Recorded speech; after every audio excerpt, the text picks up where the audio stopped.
So yun, okay KGX, ang mabilisang video lang. So kumakain ako ng singkamas tsaka bagoong mga lodi, no? So kung mapapansin nyo,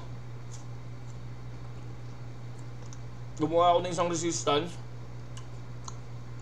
63.96, 63.936. Bakit mga lodi? Na-break yung 63.800 natin kahapon, and then pumalo tayo ng 64.437. Hindi na break si 64.7. Tama? So ngayon, tinitingnan ko ngayon, ang dami rejection dyan, 1, 2, 3, 4, 5, 6, 7. Pang 7 yan. So possible 6396, 63936 yung next resistance natin dito. Okay? So tingnan lang din natin yung mga nangyari dito sa Facebook natin. Kaya nagsabi tayo ng paalala, and then nagbigay tayo ng TA. Follow nyo tong page na to para at least kahit yung mga chat-chat lang, no, mga PM or post makikita nyo. So yan, Bitcoin hit 63,190. So nag-TA tayo ng 61,505. And then na-hit tong area na to. So at least dyan kahit pa paano nakikita nyo yung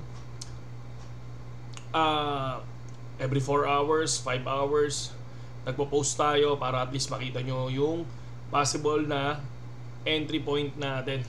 Ayan. So far nasa 63,842.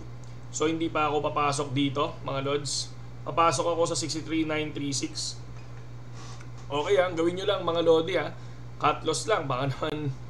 Baka naman if ever maglong kayo ng malayo, tuluyan, dapat may cut loss kayo. Okay? So kung mapapansin niyo yung pattern, B pattern siya. Pero possible mag-W pattern, bumaba ulit dito tapos biglang lumipad. Possible mangyari yon dahil una ang ino-consider ko dito yung weekend pump, no? So nadali tayo ng nakaraang weekend pump, biglang bumagsak ng weekdays. Kaya ingat lang, kailangan may cut loss kayo lagi. Okay? So kapag hindi tumama yung TA nyo, cut loss mga lodi, huwag nyo hayaan bumagsak. Baka mamaya biglang dumiretso pa ganyan, hirap naman.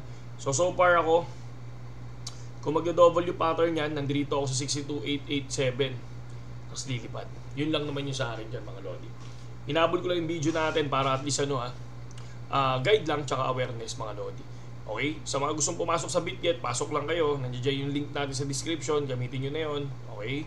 And then sa Watchers Guru naman, makikita nyo Hong Kong-based assets managers report buying 112 million worth of US-based spot Bitcoin ETF.